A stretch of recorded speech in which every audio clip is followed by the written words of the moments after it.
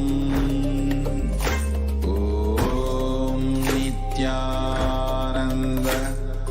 Paramashivoham. Om Nithyananda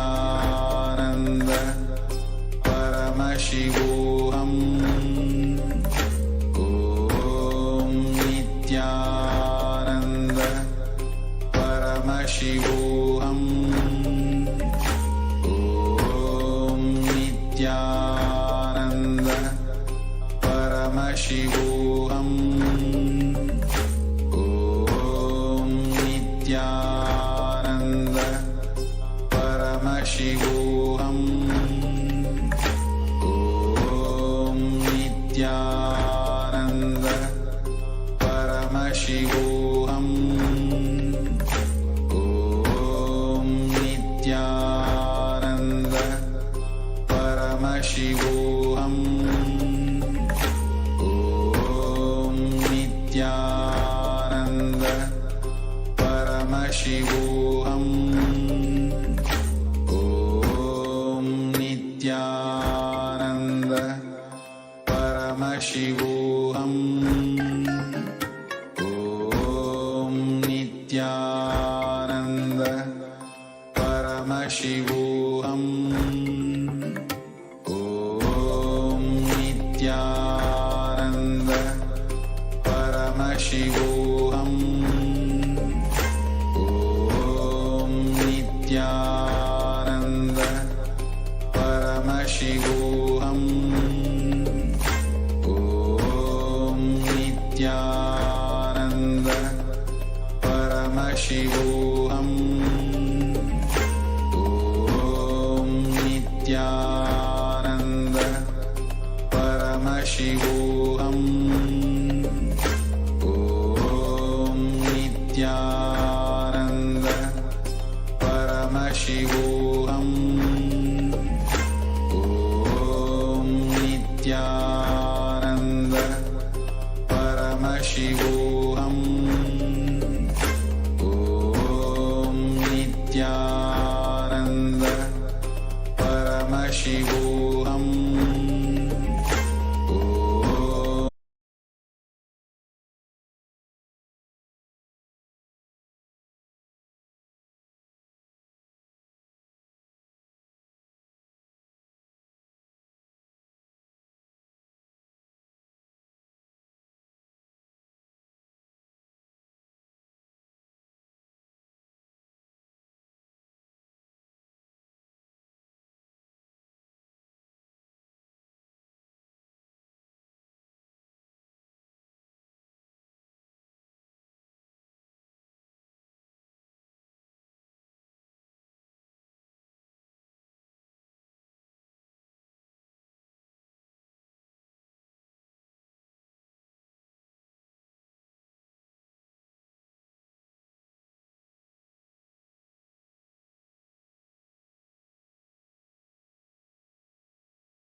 Paramashiva just removes one strand of his jatas, and through that she gushes towards Bhuloka. That is what we all are enjoying as Ganga now, who's just flowing all the way, starting from Himalayas, flowing all over.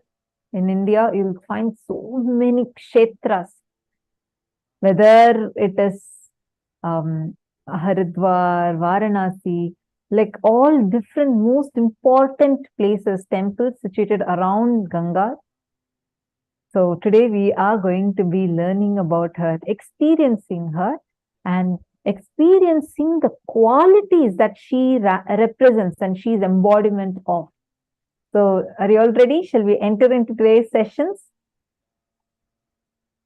One very important thing, see, to get the best out of the sessions, make sure you are continuously participating in these sessions. I see so many of you, irrespective of your time. I see some Malaysians and the people from the Asian time zones or even Europe time zones, for who there will be midnight during the program. But I see so many of you with so much of persistence trying to sit up and really want to experience and have a breakthrough. Very good. But make sure to take your experience to the next level, that you also participate, write down the cognitions you get. That, along with your persistence and sincerity, will deepen your experience profoundly. With this, let's first enter into the first session. The first session, we are going to be learning about Satya Loka. This is the plane where Ganga Mata resides. So let's first learn about Satya Loka.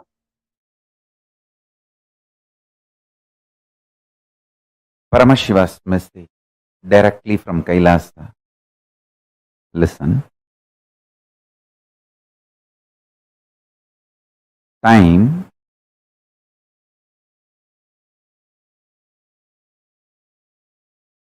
there are vertical time zones, Bhur, Bhuva, Suva, Tapas, Satya.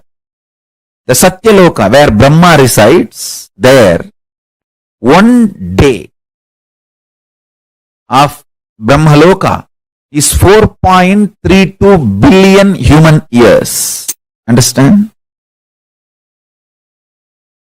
One day of Swargaloka means the vertical time zone above us. Bhur, Bhuva, Suva, Tapa. It goes and Satya, then beyond Satya is Vaikunta, beyond Vaikunta is Kailasa.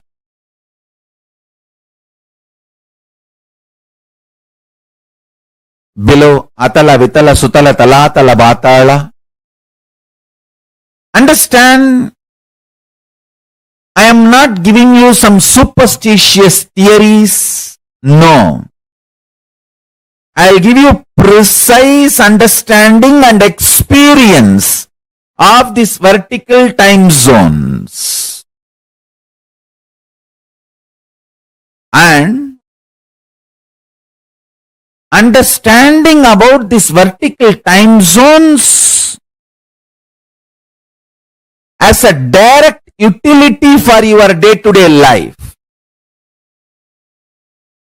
It can bring tremendous physical health, mental health, psychological wellness, a very powerful way of existing, and above all, life of Paramashiva.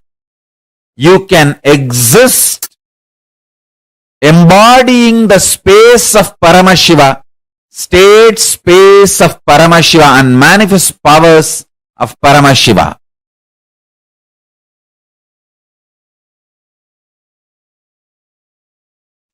Tapo Loka is above the Jano Loka. The great yogi Sanantana, Ribu, Sanat Kumara, Sanaka, who are the great ascetics, are living there. Its height is 12 crores of yojanas. Above this is the Satya Loka, abode of the Brahma, whose cognitive mind is centered only on Satya, and who has attained the lordship over the Kalpa. Because of such powerful cognition, it's abounding in all kinds of the wealth, and awe-inspiring objects and enjoyments. Its height is 16 crore of yojanas. Savitri, the Vedas and the Upavedas are there, assuming their relevant forms above the Satya Loka.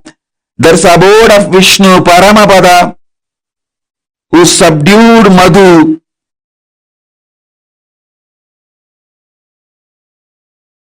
Discovering the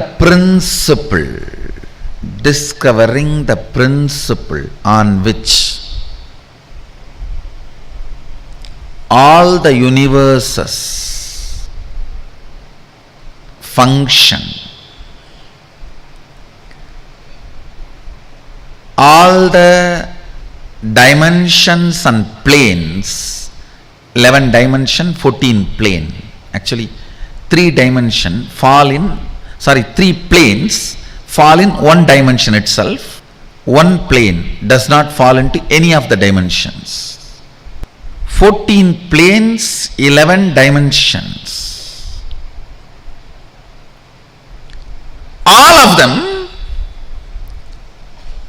function on one principle. For example, if you are habituated for New York lifestyle and enter into old Varanasi, you will have a big cultural shock. If you are habituated to old Varanasi and enter into London, you will have a big cultural shock. Listen carefully. The American dollar may be useful in America. Indian dollar may be, Indian currency, rupees may be useful in India. Malaysian ringgits may be useful in Malaysia. But gold is a universal currency. The whole planet Earth, anywhere, the gold can be used as a currency. Same way, there is certain culture, mental setup, software useful in New York. There is certain mental setup, culture, lifestyle useful in Bangalore. There is certain culture, mental setup useful in Varanasi. There is certain culture, mental setup useful in Germany. If you move to a different place, you will have a cultural shock. But there is one culture, one principle common to the whole 14 planes and 11 dimensions,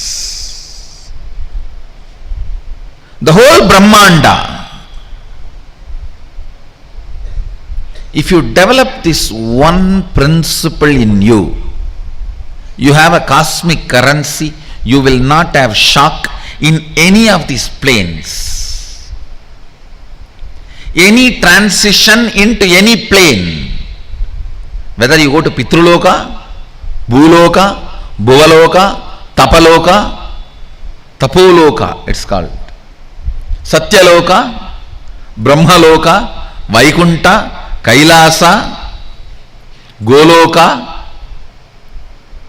Patala. It is like you have cosmic currency.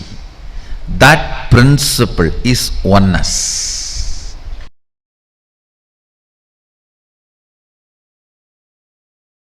Your breathing becoming intense, especially through certain activities, opens up those dimensions, those planes,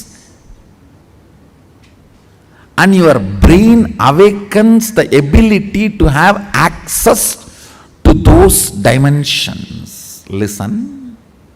Now, you are intensely listening to this truth, and even if it is going above your head, you are trying to let me.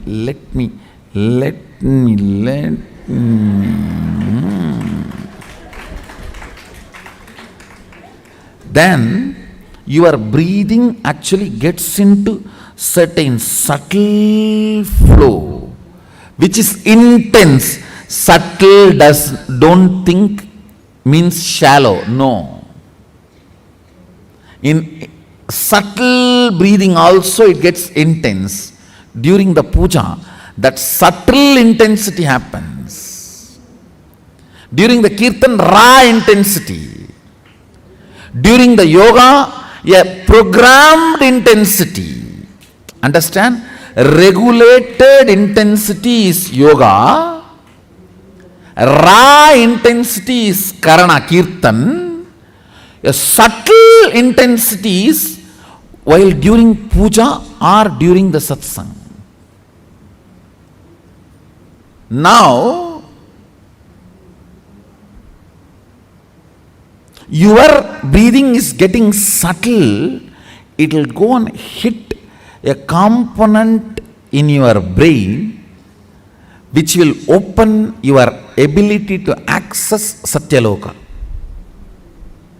Listen, each of the activity and the prana intensified through that activity opens up a component or a part of your brain construct which gives you access to the different dimensions of life.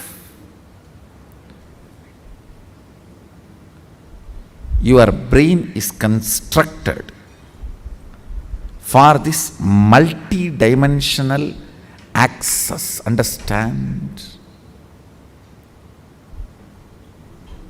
Ability to access multi-dimensions of the universe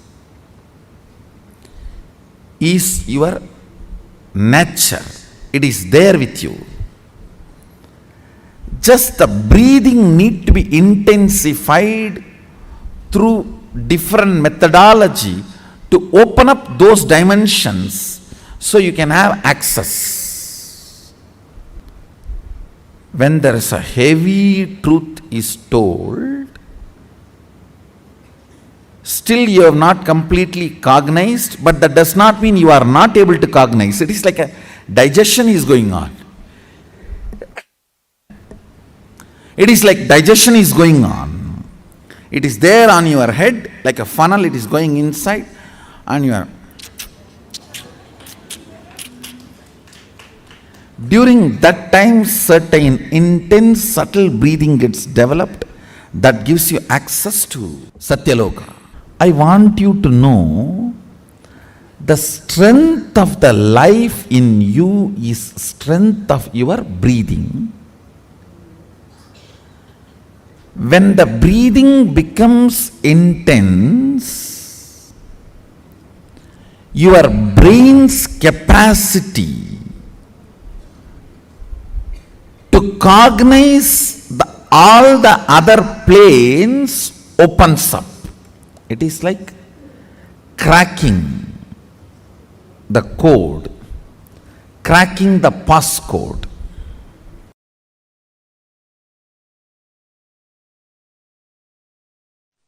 Listen, if you are experiencing oneness, it is Maharloka. If you are experiencing oneness during the multiple expression, even though there are many people, but you know you are in all of them, that is Jana Loka.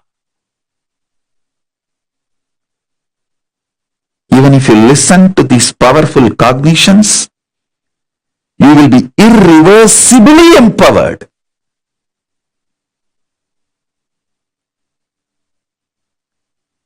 Tapa Loka is that last struggle you go through. Sometimes you know you are Paramashiva, sometimes you just slip off, but again you say, I am Paramashiva. That space is the Tapoloka. An absolute surrender. Whether I am remembering, I am manifesting Paramashivatva, or I am deluded, I surrender both to Paramashiva.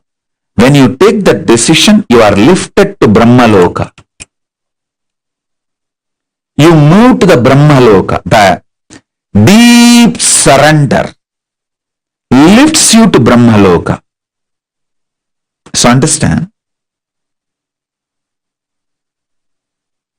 Then from there you move to Parandama, Vaikunta, and Kailasa, then Mahakailasa itself.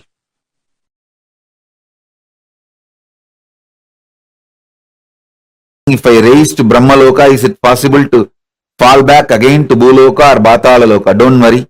Even if you raise up to Swarga Loka, very rarely people fall back. Otherwise, usually 99.999% of the people only go higher and higher and higher. Exemption, rare stories only this falling back. Like sometimes rarely you hear some fellow raped his own mother. It's like a rare exemption. Like that, some rare people fall down from Swargaloka to Bhuloka. Otherwise, 99.99% they just go only higher and higher and higher. Gayatri mantra raises you up to Swargaloka.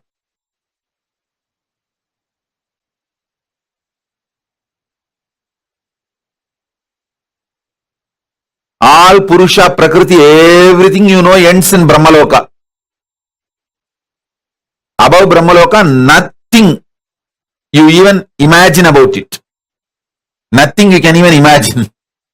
You can only experience. Till Brahmaloka only are your imagination projections can even measure.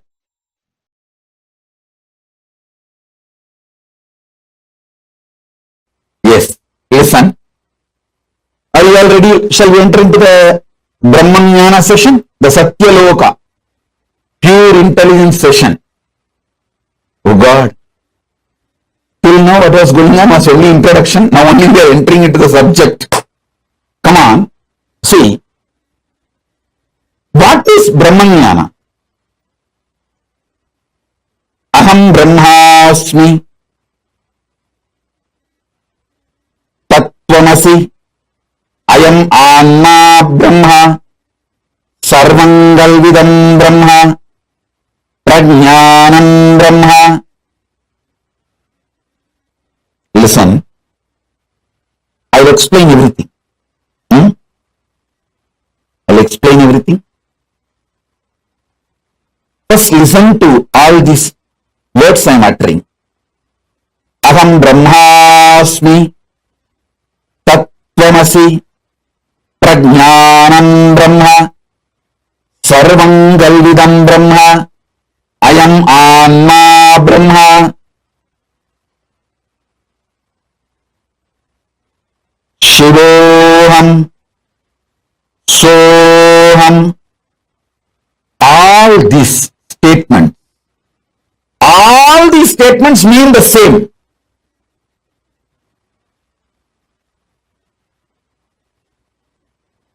These words are all called Mahavakya. This is the pure Brahmanyana. This is the pure Brahmanyana, Satya Loka.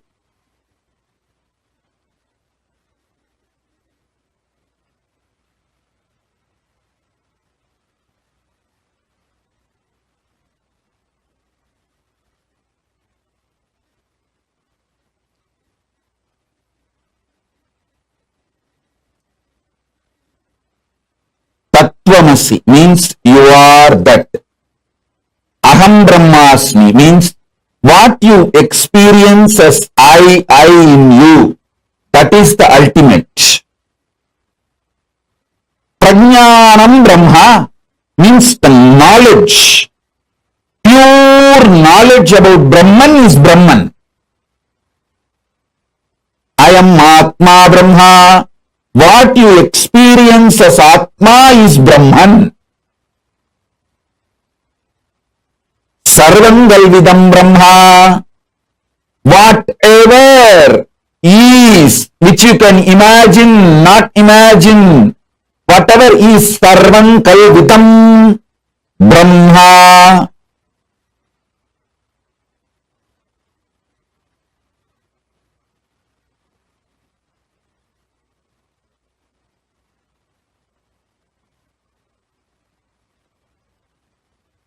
of you please listen.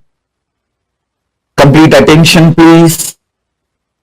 Prajnanam Brahma means complete knowledge about Brahman is Brahman. Sarvam Kalvitam Brahma, everything exists. You know, you don't know, everything is Brahman. I am Anma Brahma. Your very soul, core is Brahman. This knowledge leads you to Brahmaloka, space of Parabrahma. Listen. Satya Loka and Brahmaloka is one and the same. Even if you reach Satya Loka, that's enough. From there, automatically you will merge into Parabrahman. Making this truth not as first priority, but only priority, takes you to Brahmaloka. Now, whatever I said, these few words, whatever you can capture, whatever you understood, type it. Then I will take you to the next step. Listen.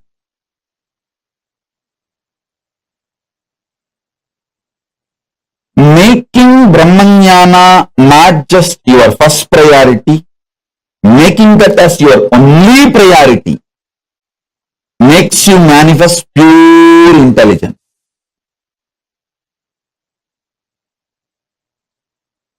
Come on. Sit with this one truth. I will infuse the Brahmanyana in you. Sit with this one truth now. You can keep your eyes closed or open. Come on.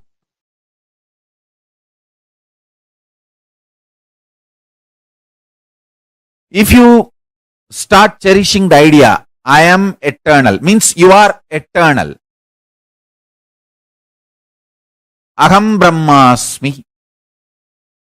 Start cherishing the truth. Aham Brahmasmi means you are eternal. Whatever you feel as you is eternal. When you start cherishing this truth, everything else is impermanent. You will see all the psychological, physiological, neurological ups and downs in your life drastically reduces. More and more you get centered on the truth, powerful cognition, you are eternal. Aham Brahmasmi. Other than you being eternal, everything else is not you. When you cherish this one powerful cognition, internalize it, so much of powerfulness will manifest in your life. It raises your physical health, mental health. Nobody can put a value for you. You decide the number. Your utility for yourself and others increases. Wealth is nothing but your utility for yourself and others. If you are able to increase that, your wealth increases. It has nothing to do with education. Understand? Qualification is different, competence is different. Life is all about competence, not about qualification. Qualification may be an initial visiting card, good visiting card, but that doesn't make you successful. Competence makes you successful. Powerful cognitions makes you competent.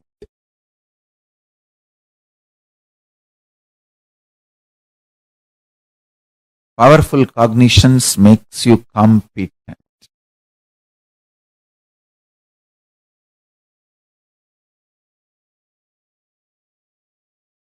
The most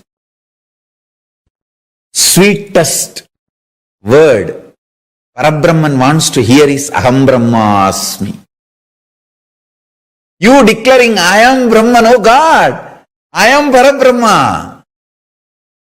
Paramashiva is waiting for you to declare, hey, Paramashivoham. Understand this. Understand one thing. Evolving in cognitions is absolutely celebrated in multidimensional logic. This is one of the most important truth. Ontology of Paramashivoham. In Paramashivoham ontology, there is no space for jealousy, there is no anxiety, there is only one thing. If gods are anxious, they may be anxious for you to become them, you to realize oneness with them, that's all.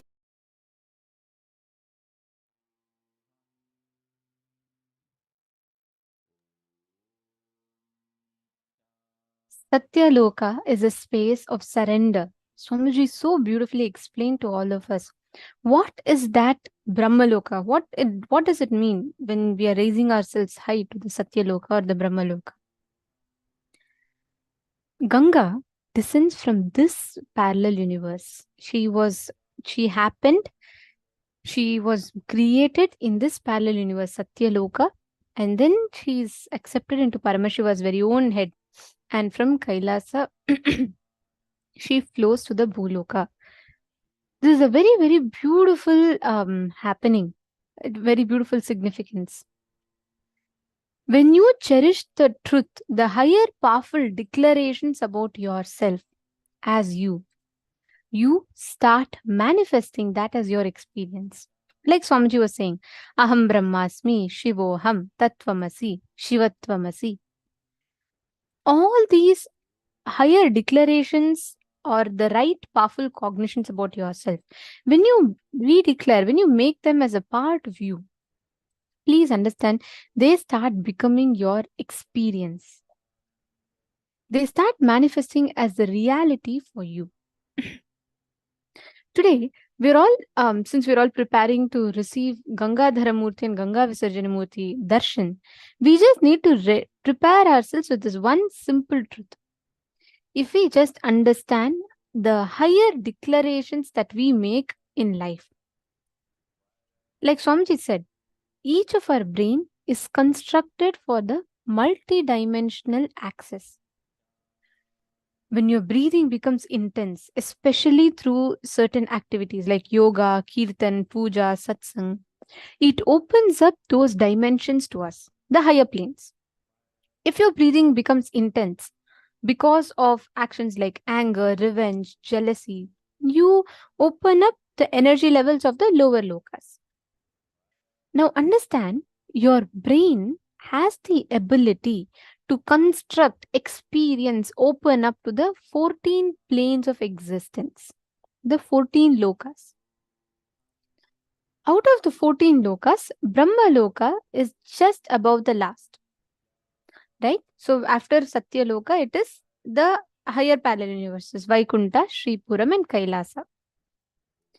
Now, for you to access Brahma Loka, when you access Brahma Loka, what is the benefit that you get?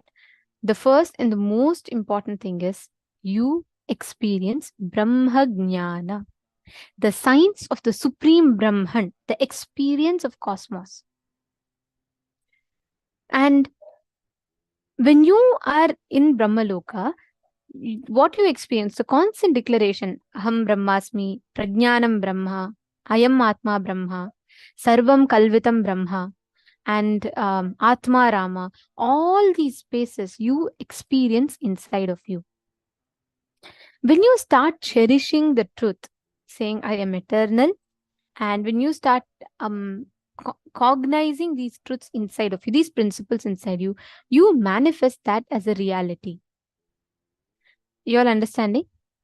So I am eternal. When you make that as a declaration, whatever you feel as you is eternal. When you start cherishing this truth, everything else is impermanent.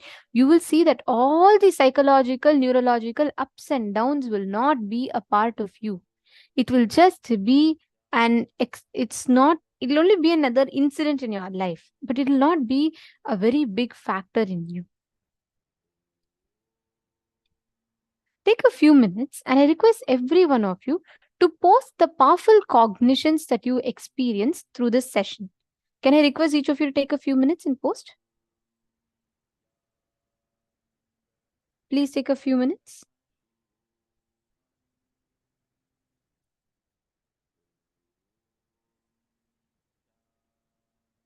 Please head to the chat and I request each of you to post.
Slowly relax.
Slowly relax. This powerful cognition of I am eternal manifests all the powers that we wanted. Now we are going to be starting with the power of altering the weather. Literally being able to change the Vatavarana in the place wherever you are. This power literally is not just power over something external, but as Swamiji says, all the psychological, neurological, physiological ups and downs become completely irrelevant. They become so small that they have no more effect on your life. That is what is manifesting this power of altering the Vatavarana, through which you can make it from, let's say, if the weather is rainy, you're going to make it sunny. If the weather is sunny, you're going to make it rainy. If it's hot, you're going to make it cool. If it's cool, you're going to make it hot. You're going to be changing the very weather around you. So are we all excited for this? This is it's a very subtle power because you're able to know that you can change the very biology in you. You can change any thought in your inner space, which directly reflects as the change in the Vatavarana.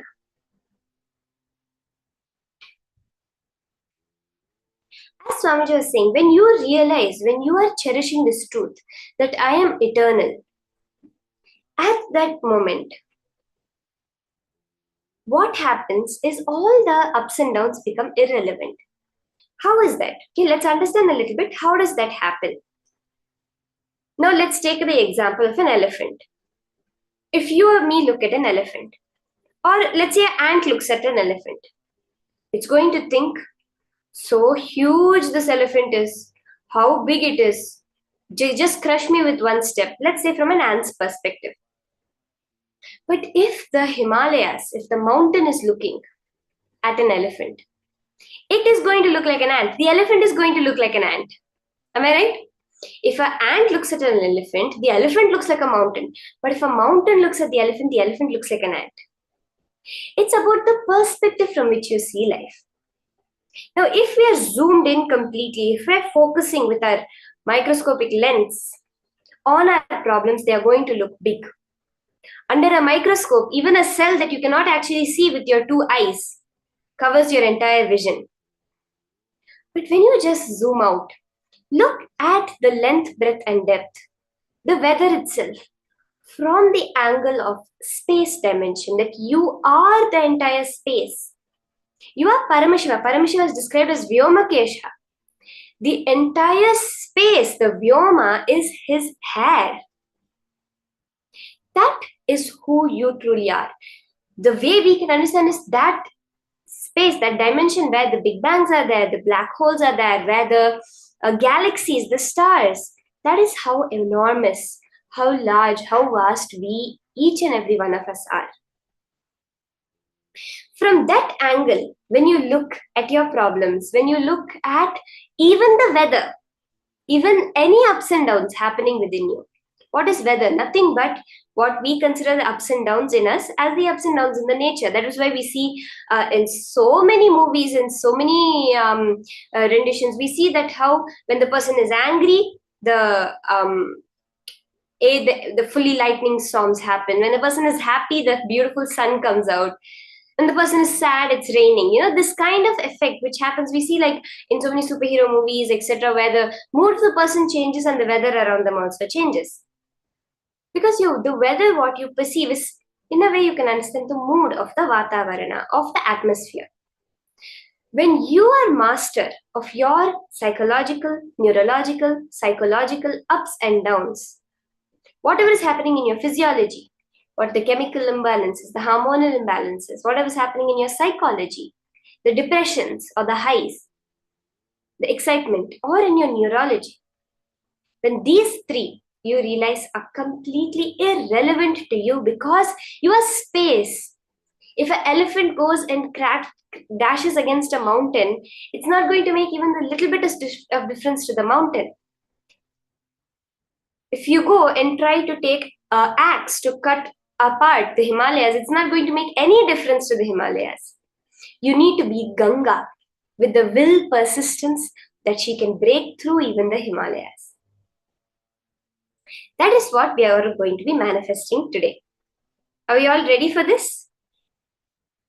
Can I have a yes from everyone if you're going to be ready to start this power of manifesting, altering the Vatavarana around you?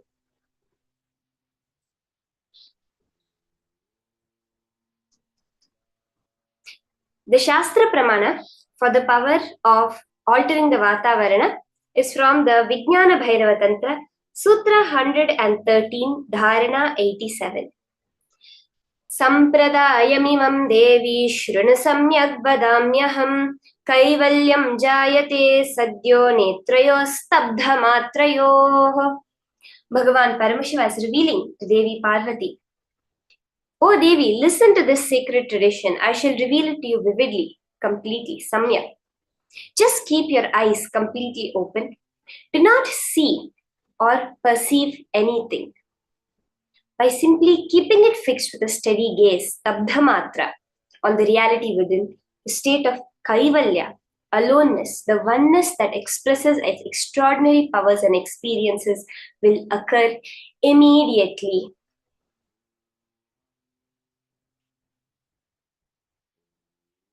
This is what Paramashiva so powerfully reveals about the power of changing the Vatavarana.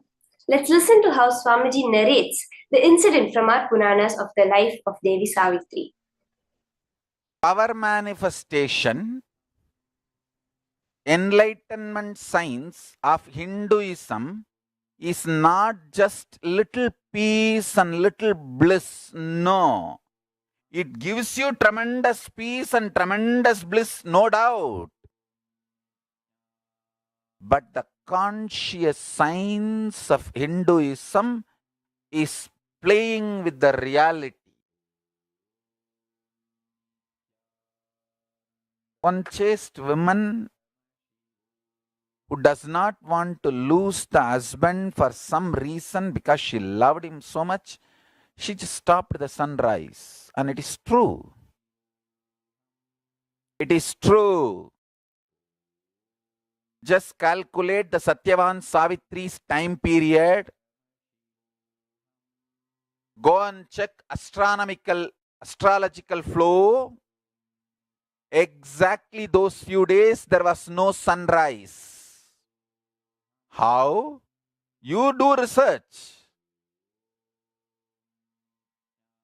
If you ask me the answer, I am a Hindu monk, I will say the power of Savitri.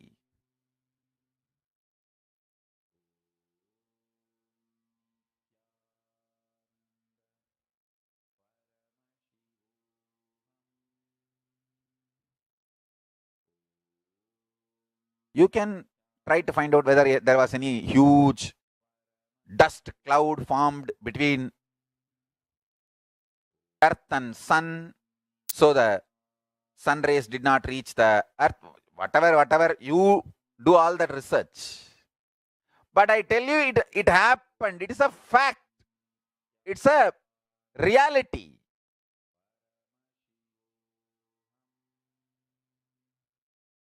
Savitri was able to stop the sun rays falling on the planet Earth for few days. Chastity.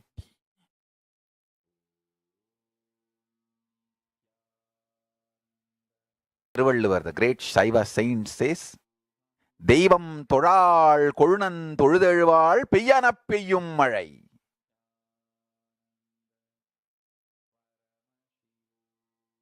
Toral means not worshipping, no need to be worshipping. It means she experiences husband as God so strongly. She is connected with the Paramashiva component of her husband, the conscious component of her husband. She does not feel the need to worship any other god separately. That kind of a strong, chaste woman, Peyyana Peyyum Mazhai. When she says shower, rain showers, nature listens.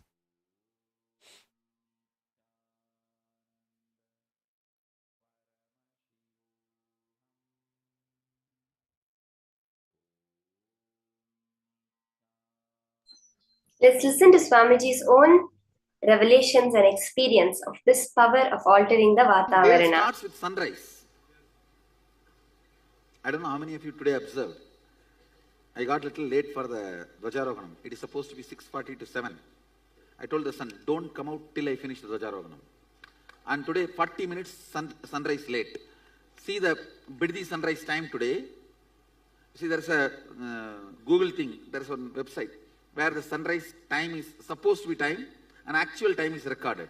Today will be 40 minutes late.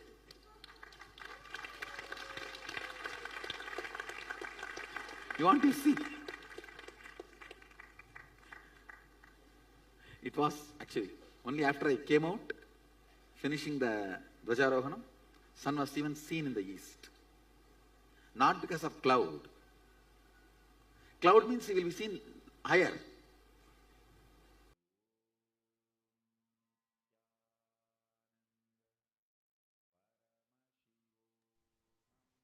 Both these incidents that Swamiji shares is so powerful. How Savitri, just by the will, just by her one command, the sun did not rise. And how Swamiji himself reveals how the sun was 40 minutes late to keep Swamiji in integrity with the Muhurta for the rising for the Dvajarohanam. And actually, I know many people are a witness to one more beautiful incident from Swamiji's own life of altering the weather when Swamiji had gone for the Kailash Yatra.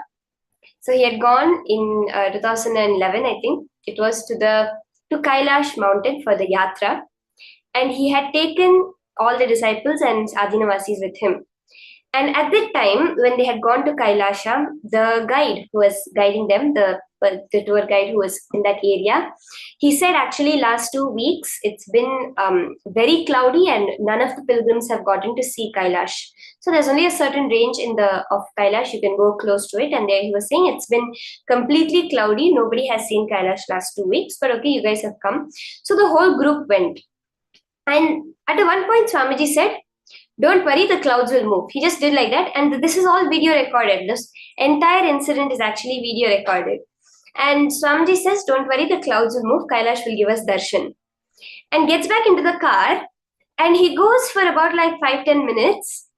And the clouds just move apart, giving them the darshan of Kailasa. Within a few minutes, the whole clouds move apart. And all of them have the darshan of Kailash. They stayed there for 2-3 days. And the darshan was wide open. No clouds in front of Mount Kailash. Day and night giving the darshan. And then I think after 3 or 4 days, they came back. They finished the whole yatra and they were coming back down. as soon as there's one certain area which is considered the boundary of Kailash, so when they stepped down from there and Swamiji stepped down and they turned around, clouds had completely covered the mountain again. And the guide was saying that this is impossible. Last literally 2 weeks, nobody has been able to see Kailash. And the prediction was supposed to be like this for about another 2 more weeks. But these 4 days, correctly, there was not even a single cloud. And as soon as they left, the clouds were back. And even after that, till the predicted time, the clouds were completely covering Mount Kailash.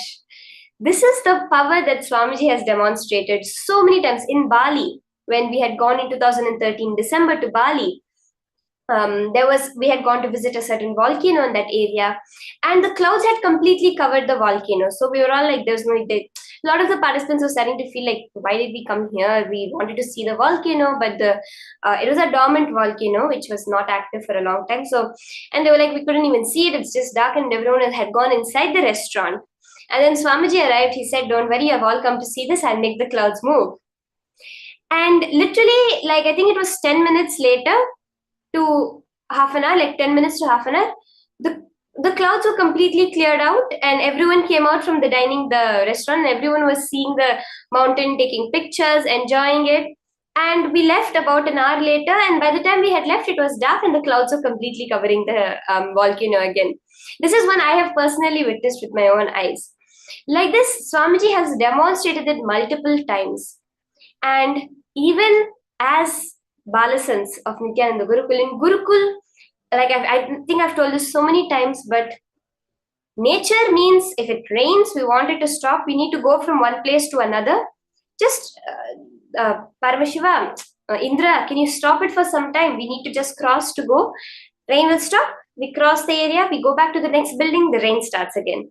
It's just so casual, so just manifesting just like that for all of us. Now, all of us are going to start this manifestation. When you zoom out and understand that these psychological, neurological, physiological ups and downs within you are so trivial, they are so pointless, they have no meaning to you, because you are Paramashiva. You are the vast space in which the big bangs and black holes, the galaxies, stars are being created. From that vision, knowing you as that, no ups and downs can affect you, and you can affect all the ups and downs. From that context, go open the app, the weather app, the weather prediction. You can go to the website accuweather.com and take a certain location. Choose a certain location.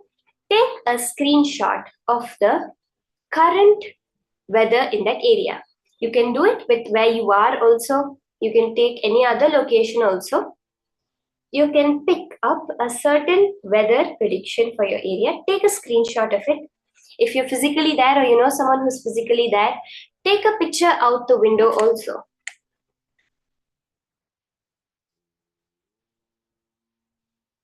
Once you have done this, take a before picture, both on AccuWeather, a screenshot, and if possible, a picture of the weather outside of the sky right now.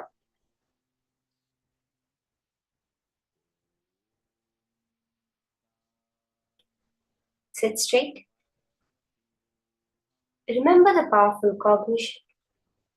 All the psychological, neurological, physiological ups and downs are too small. Any up and down of nature is too small. I am the space, the vast dimension in which everything is happening. Any logic which argues that I am not Paramashiva is illegitimate. My ups and downs have no relevance to me. Start chanting the Mahavakya. Unclutch. Just through the power of your third eye, alter the temperature or the weather conditions. If the prediction says sunny, you're going to make it rainy. If the prediction says windy, you're going to make it calm. You're going to alter the weather right now, live of your location.